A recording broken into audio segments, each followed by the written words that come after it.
तो चलिए बढ़ते हैं आज की कहानी की ओर। दोस्तों, जहां आज के क्षेत्र में विज्ञान भूत प्रेत को लेकर मजाक में लेता है, तो वहीं कुछ पुरानी चीजें ऐसी भी हैं जो इन चीजों के होने का दावा करते हैं। ऐसा ही हमारे गांव का एक चबूतरा, जिसके ऊपर आज भी भूत प्रेत के होने का दावा किया जाता है। आज भी लोग कहते हैं कि उस चबूतरे के आसपास कुछ रहता है जो कि बहुत ही ज्यादा पैरानॉर्मल है, लेकिन उस चीज के ऊपर लोग कुछ खास विश्वास नहीं करते। लेकिन दोस्तों, कहते हैं ना, कुछ चीजें ऐसी होती है जो सामने आने से अपने आप को नहीं रोक पाती। ऐसा ही कुछ हुआ था मेरे साथ, जब मैं इन चीजों में बिल्कुल भी विश्वास नहीं करता था। आमतौर पर ऐसा होता है कि किसी घटना में कोई शख्स किसी चीज पर विश्वास नहीं करता। ऐसी काफी सारी काल्पनिक कहानियां होती हैं। लेकिन दोस्तों, मेरा नाम नकुल है और मैं हरियाणा का रहने वाला हूं। आज जो कहानी मैं आपको सुनाने जा रहा हूं, ये कोई काल्पनिक कहानी नहीं है, बल्कि मेरे साथ घटा हुआ एक हकीकत का वाकया है, जिसे महसूस करके आज भी मेरे रोम रोम में डर के मारे एक अजीब सी घबराहट पैदा हो जाती है।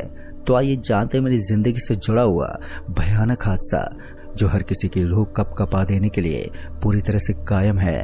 वो दिन मुझे आज भी याद है जब मैं उठा था।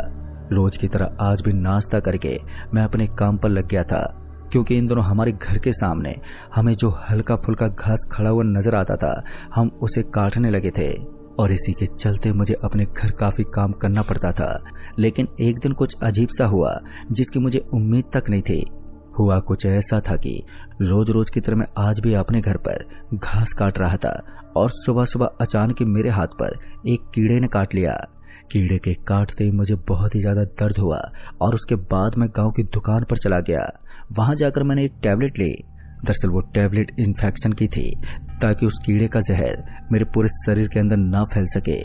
ऐसा नहीं था कि ऐसा मेरे साथ पहली बार हुआ था कि किसी मधुमक्खी जैसी चीज ने मुझे काटा हो।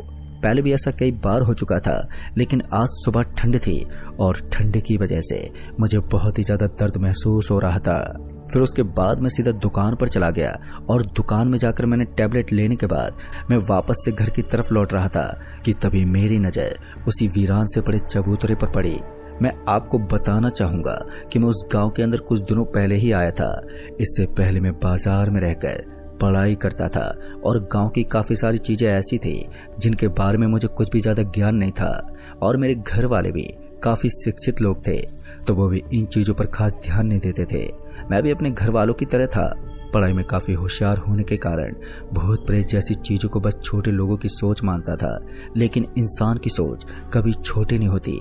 वैसे इस चीज़ को नज़रअंदाज करने के बाद वहाँ से आगे निकल ही रहा था कि तभी मेरी नज़र उस चबूतरे के नीचे पड़े हुए एक डिब्बे पर पड़ी।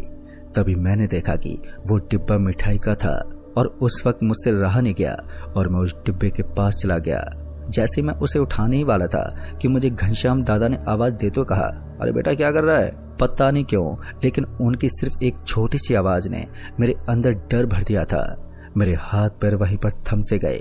उसके बाद मैंने जैसे पीछे मुड़कर देखा, तो घनश्याम दादा मुझे काफी गुस्से भरी नजरों से देख रहे थे, और उनका चेहरा डरा हुआ था।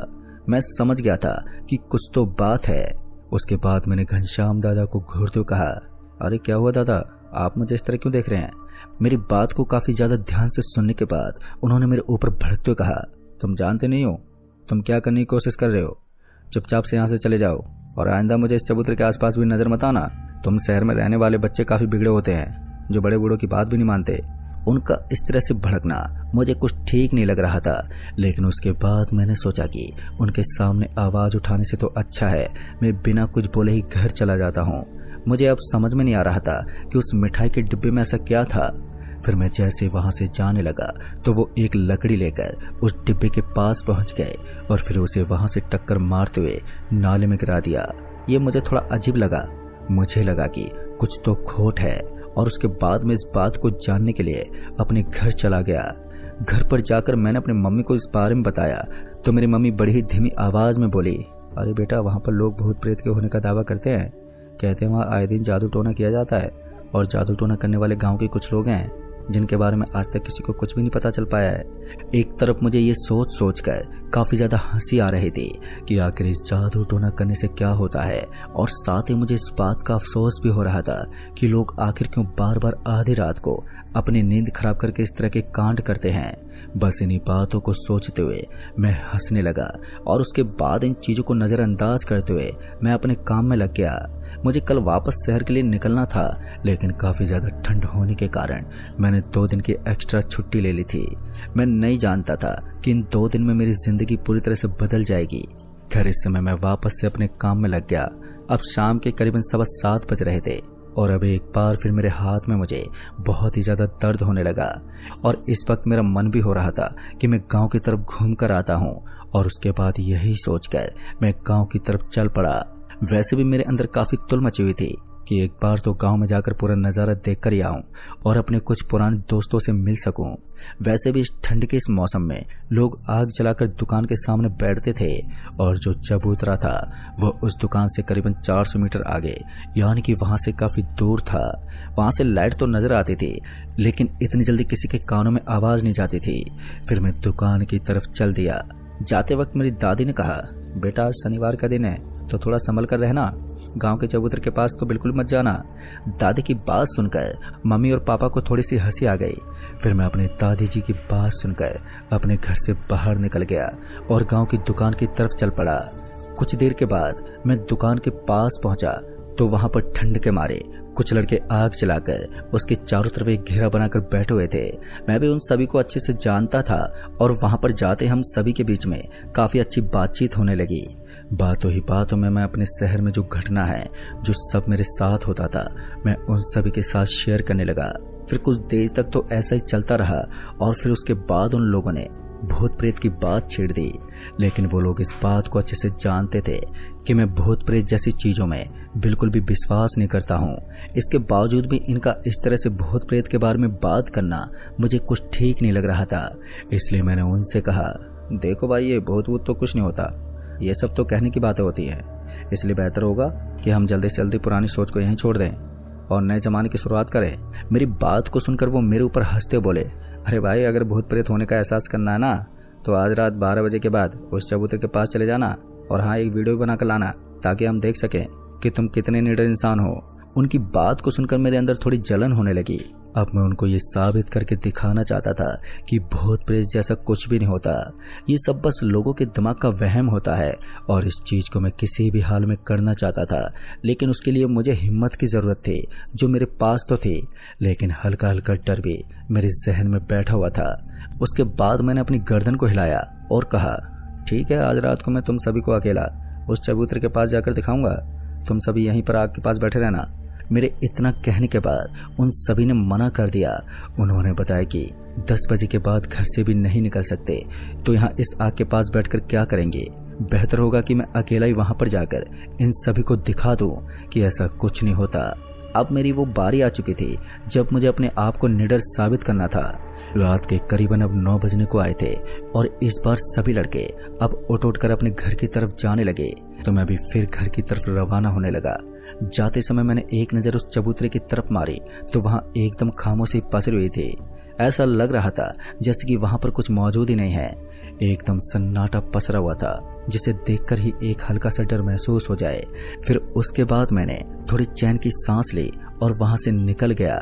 वहाँ से निकलकर मैं अपने घर की तरफ रवाना हुआ और घर जाकर हाथ मुंह धोने के बाद मैं बिस्तर पर लेट गया।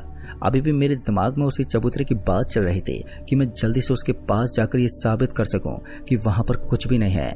लेकिन दोस्तों, कभी ना कभी हमारी जिद हमारे ऊपर ही भारी पड़ जाती है, जिसके बारे में हमने कभी सोचा तक नहीं होता। मेरे साथ भी कुछ ऐसा ही होने वाला था। जब मैं अपने घर के बिस्तर पर लेटा हुआ था कि तभी मेरे मन में वो बातें भटकने लगी।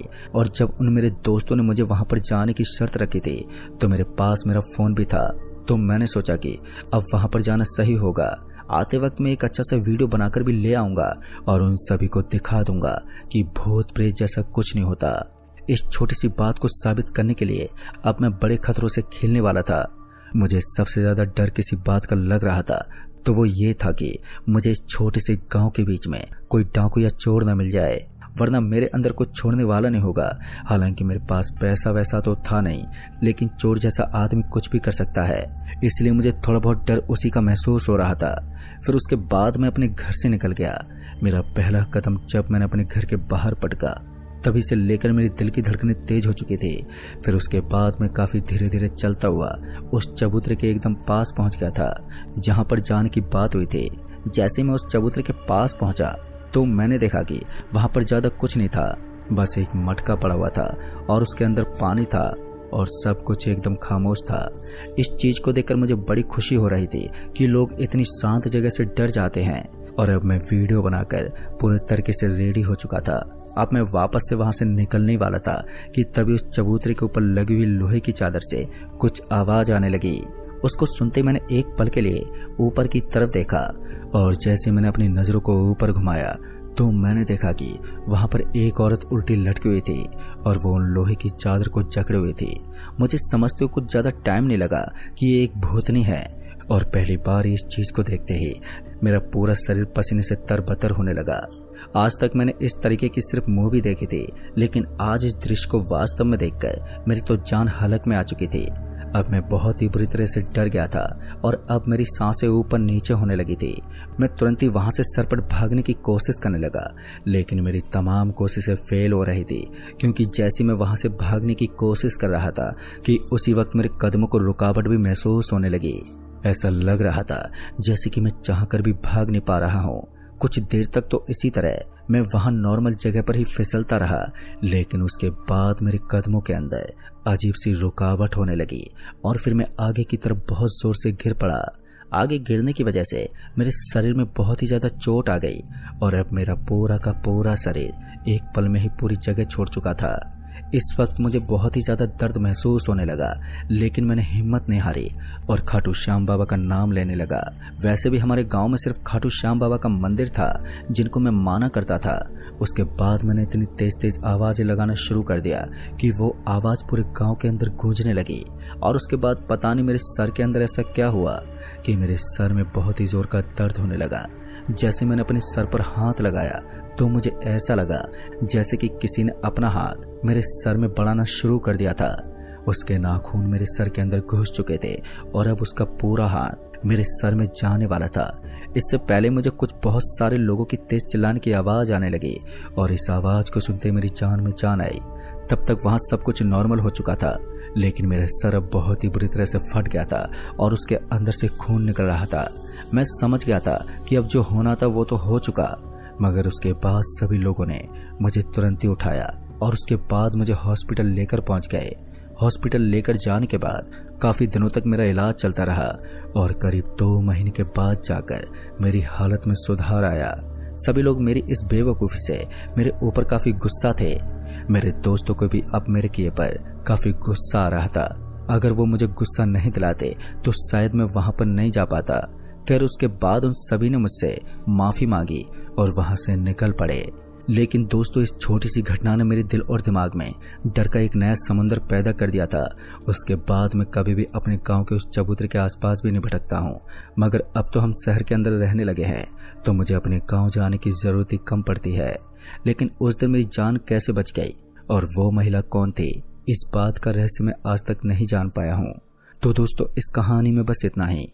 कहानी आपको पसंद आई हो तो वीडियो को लाइक शेयर जरूर कर दें और साथ ही हमें नीचे कमेंट बॉक्स में जरूर बताएं ऐसी एक और नई कहानी के साथ। तब तक के लिए बाय एंड टेक केयर।